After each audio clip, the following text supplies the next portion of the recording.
Hello friends, તો આજે આપણે ઝટપટ તૈયાર થાય એવા બે પ્રકારના પુડલા બનાવશું જે ખાવામાં ખૂબ જ હેલ્ધી અને ટેસ્ટી છે અને બનાવવામાં ખૂબ જ સરળ છે.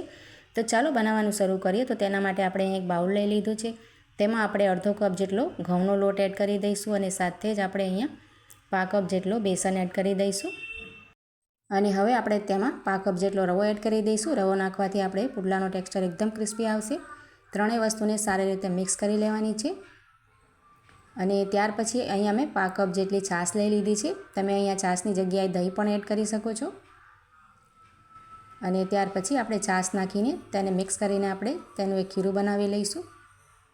તો અહીંયા લોટમાં ગાંઠો ના પડે એ રીતે આપણે સારી રીતે તેને મિક્સ પહેલાં કરી લઈશું. પછી જરૂરત પ્રમાણે આપણે તેમાં પાણી એડ કરીશું.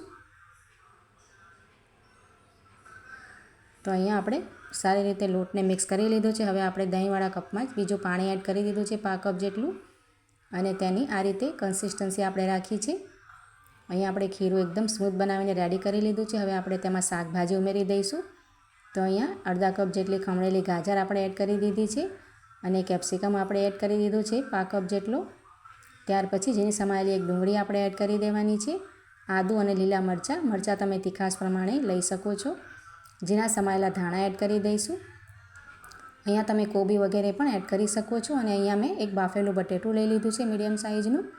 તો બટેટાને આપણે આ રીતે છૂંદો કરી લઈશું કે પછી આ રીતે ગ્રેટર વડે ગ્રેટ કરીને એડ કરી દઈશું. અહીંયા મેં બાફેલા બટેટાનો ઉપયોગ કર્યો છે. તમે કાચા બટેકાનો ઉપયોગ પણ કરી શકો છો. હવે સ્વાદ પ્રમાણે મીઠું, અડધી ચમચી એટલું જીરું એડ કરી દઈશું. અડધી ચમચી એટલા ચીલી ફ્લેક્સ એડ કરી દઈશું. અને 5 ચમચી એટલું કાળા મરીનો પાવડર એડ કરીશું.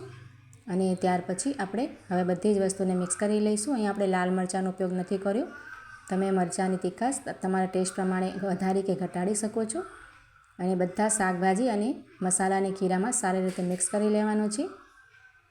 અને ખીરું એકદમ ઘટ છે એટલે આપણે પા કપ જેટલું તેમાં પાણી ઉમેરીને તેનું થોડુંક પાતળું કરી લઈશું. આપણે પાથરી શકાય એ રીતે. તો અહીં આપણે ખીરાને સરસ મિક્સ કરીને રેડી કરી લીધો છે. આપણો ખીરો એકદમ રેડી છે. હવે આપણે પુડલા ઉતારી લઈશું. આ રીતે ગેસ ઉપર અહીંયા મેં પેન રાખી લીધો છે. હવે તેમાં 1 ચમચી એટલું તેલ એડ કરી દઈશું. તેલને આ રીતે બધી બાજુએ સ્પ્રેડ કરી દેવાનું છે. અને સરસ ગરમ થાય ત્યાર પછી આપણે ખીરાને સારી રીતે મિક્સ કરીને તેમાં પાથરી દેવાનું છે. આ રીતે બેટરની ચમચાની મદદથી આપણે જેટલા નાના કે મોટા જેવા પણ આપણે અહીંયા રેડી કરવા હોય તેવા કરી શકાય છે. અને ત્યાર પછી તેને 2 મિનિટ માટે ઢાંકી દઈશું એટલે સારી રીતે કૂક થઈ જાય અને ઉપરથી આ રીતે ડ્રાય થઈ જાય. ત્યાર પછી તેને આપણે ફ્લિપ કરતા જઈને બંને બાજુથી એકદમ ક્રિસ્પી થાય અને સરસ કલર આવે ત્યાં સુધી શેકી લઈશું. તો આ પુડલા ખૂબ જ ટેસ્ટી બને છે ખાવામાં અને હેલ્ધી પણ છે. તમે સવાર સાંજ માટે કે પછી બાળકોની ટિફિન માટે ઝટપટ બનાવીને રેડી કરી શકો છો. બનાવવામાં ખૂબ જ સરળ છે. તો અહીંયા બંને બાજુથી આપણે સરસ ગોલ્ડન કલર આવે એ રીતે શેકીને રેડી કરી લેવાની છે. અહીંયા આપણો પુડલો એક રેડી થઈ ગયો છે. હવે આપણે તેને પ્લેટમાં લઈ લઈશું. અને આ જ રીતે આપણે બીજા પુડલા પણ બનાવીને રેડી કરી લેવાના છે. તો મિત્રો, રેસીપી સારી લાગે તો તેને લાઇક, શેર અને કમેન્ટ જરૂરથી કરજો. અને આવી જ બીજી રેસીપી જોવા માટે મારી ચેનલને સબસ્ક્રાઈબ કરી આપજો. તો અહીંયા આપણે પુડલા બનાવીને રેડી કરી લીધા છે. એકદમ ટેસ્ટી અને એકદમ હેલ્ધી બનીને રેડી થાય છે અને ઉપરથી ક્રિસ્પી તેનું ટેક્સચર આવે છે. તમે એકવાર તેને ચોક્કસ ટ્રાય કરજો. ખૂબ જ સરસ બને છે. તો ચાલો હવે બીજા પુડલા પણ આપણે બનાવીને રેડી કરી લઈએ. તો તેના માટે આપણે અહીંયા એક બાઉલમાં અડધા કપ જેટલા પૌવા લઈ લીધા છે. અહીંયા તમે જાડા કે મોટા કોઈ પણ પૌવાનો ઉપયોગ કરી શકો છો. પૌવાને આપણે 2-3 પાણીથી સારી રીતે વોશ કરી લઈશું. અને ત્યાર પછી તેનું પાણી નિતારીને આપણે હમણાં આ રીતે તેને સ્ટ્રેન કરવા મૂકી દઈશું એટલે સોફ્ટ થઈ જાય અને આગળની તૈયારી કરી લઈશું. અને ત્યાર પછી અહીંયા બીજા બાઉલમાં મેં અડધો કપ જેટલી સૂજી અને તેમાં પા કપ જેટલું દહીં એડ કરી દીધું છે. અહીંયા કેમેરામાં થોડીક મિસ્ટેક આવી ગઈ છે એટલા માટે શૂટ નથી થઈ ગયું. તમે જોઈ શકો છો. ઝીણો રવો અને તેમાં પા કપ જેટલી દહીં એડ કરી છે. હવે આપણે દહીંમાં રવાને સારી રીતે મિક્સ કરી લઈશું આ રીતે. અને મિક્સ કરી લીધા પછી આપણે તેમાં શાકભાજી ઉમેરી દઈશું. તો અહીંયા આપણે ગાજર ઉમેરી દઈશું પા કપ જેટલી. અને બોઇલ કરેલા વટાણા આપણે લઈ લીધા છે તે તેમાં એડ કરી દઈશું. અહીંયા પા કપ જેટલા વટાણા છે. એક નાની સાઈઝની ઝીણી સમાયેલી ડુંગળી એડ કરી દઈશું. અને આદું અને લીલા મરચાં તીખાશ પ્રમાણે મરચાં આપણે એડ કરી દેવાના છે. અને ત્યાર પછી અહીંયા એક ટામેટાને ઝીણું સમારીને આપણે એડ કરી દઈશું. અને હવે આપણે તેમાં ઝીણા સમાયેલા ધાણા એડ કરી દેવાના છે. અહીંયા તમે બીજા કોઈ શાકભાજી પણ એડ કરી શકો છો. સ્વાદ પ્રમાણે મીઠું એડ કરી દઈશું. 5 ચમચી જેટલું જીરું એડ કરી દીધું છે, 5 ચમચી હળદર એડ કરવાની છે અને ત્યાર પછી અહીંયા 5 ચમચી જેટલા ચીલી ફ્લેક્સ અને 5 ચમચી મરી પાવડર એડ કરી દઈશું અને બધી જ વસ્તુને સારી રીતે મિક્સ કરી લઈશું. અહીં અમે લાલ મરચાંનો ઉપયોગ નથી કર્યો. તમે તમારી તીખાશ પ્રમાણે મરચાંને વધારી કે ઘટાડી શકો છો. અને હવે શાકભાજીને સૂજી અને દહીં સાથે સારી રીતે મિક્સ કરી લઈશું. અહીંયા તમારી પાસે કોઈ શાકભાજી અવેલેબલ ના હોય તો તમે તેને સ્કીપ કરી શકો છો. અને હવે આપણે જે પૌવા સૌથી પહેલાં ધોઈને રાખેલા હતા નિતારવા માટે, તે અહીંયા સોફ્ટ થઈ ગયા છે. તો થોડાક તેને હાથથી આ રીતે પ્રેસ કરી લઈશું, એટલે મસળી લઈશું. અને હવે આપણે પૌવાને જે આપણે મિશ્રણ રેડી કર્યો છે શાકભાજી અને રવાનો, તેમાં એડ કરી દેવાનો છે. અને હવે આપણે તેને મિક્સ કરવાનો છે. પણ અહીંયા સૌથી પહેલાં આપણે 1 કપ જેટલું પાણી એડ કરશું, એટલે મિક્સ કરવામાં સરળતા રહે અને ખીરું એકદમ સરસ બનીને રેડી થાય, સ્મૂથ. તો બધી જ વસ્તુને આપણે સારી રીતે મિક્સ કરી લેવાનું છે. તો અહીંયા આપણે પૌવા નાખવાથી આપણે જે પુડલા છે એકદમ ક્રિસ્પી બને છે અને એકદમ ટેસ્ટી બને છે. અહીંયા આપણે મિક્સ કરી લીધું છે અને હજી આપણે જો બેટર છે એકદમ ઘટ્ટ છે.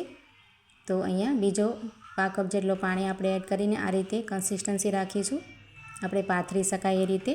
તો અહીંયા આપણું બેટર બિલકુલ રેડી થઈ ગયું છે. હવે ગેસ ઉપર આપણે આ રીતે પેન રાખી લીધો છે. થોડુંક તેલ એડ કરી દઈશું, 1 ચમચી જેટલું. અને તેલ સરસ ગરમ થાય એટલે તૈયાર કરેલા બેટરને ચમચીની મદદથી આપણે પાથરી દેવાનું છે આ રીતે. તો શાકભાજીથી ભરપૂર આ પુડલા ખૂબ જ ટેસ્ટી બને છે અને એકદમ હેલ્ધી બનીને રેડી થાય છે. સવાર સાંજ માટે કે બાળકોને ટિફિન માટે આપણે બનાવીને રેડી કરી શકાય છે. અને આ રીતે આપણે તેને પાથરી દીધું છે અને હવે ઢાંકીને સરસ રીતે કૂક થવા દઈશું મીડિયમ ફ્લેમ પર. અને એક બાજુથી સરસ કલર આવે ત્યાર પછી આપણે તેને ફ્લિપ કરી લઈશું. તો અહીંયા તમે જોઈ શકો છો એકદમ સરસ કલર આવી ગયો છે અને પુડલા આપણા એકદમ ટેસ્ટી બનીને રેડી થાય છે આમાં. તો તમે રેસિપીને એકવાર ચોક્કસથી ટ્રાય કરજો અને સારી લાગે તો તેને લાઇક, શેર અને કમેન્ટ જરૂરથી કરજો. અને આવી જ બીજી રેસિપી જોવા માટે મારી ચેનલને સબસ્ક્રાઈબ કરી આપજો. તો બંને બાજુથી સરસ કલર આવી ગયો છે અને ક્રિસ્પી એકદમ આપણા પુડલા રેડી થયા છે. હવે આપણે તેને પ્લેટમાં લઈ લઈશું અને આપણે હવે નાના નાના પુડલા આ રીતે બનાવી લઈએ છીએ, બાળકોની ટિફિનમાં આપવા માટે એકદમ સરળતા રહે એ રીતે. તો આ એકસાથે જ આપણે પેનમાં આપણે જેટલા પણ આવે 3 થી 4 એ રીતે આ રીતે તેને સ્પ્રેડ કરી લઈશું અને બનાવી લઈશું. તમે તમારી પસંદના નાના કે મોટા બનાવી શકો છો. અને ઉપરથી તેલ થોડું થોડું નાખીને બંને બાજુથી ક્રિસ્પી થાય એ રીતે આપણે પુડલાને શેકી લેવાના છે. ઢાંકી દઈશું એટલે જલ્દીથી ઉપરથી આ રીતે કૂક થઈ જાય. તો મિત્રો, આ રેસિપી સારી લાગે તો કમેન્ટમાં જરૂરથી કહેજો. અને આવી જ રેસિપી જોવા માટે મારી ચેનલને સબસ્ક્રાઈબ કરી આપજો અને લાઇક જરૂરથી કરજો. તો આને પણ બંને બાજુથી ક્રિસ્પી થાય અને સરસ કલર આવે એ રીતે આપણે શેકી લેવાનું છે. તો નાસ્તો જરૂરથી ટ્રાય કરજો, ખૂબ જ ટેસ્ટી બને છે. તો અહીંયા આપણે બંને પ્રકારના પુડલા બનાવીને રેડી કરી લીધા છે.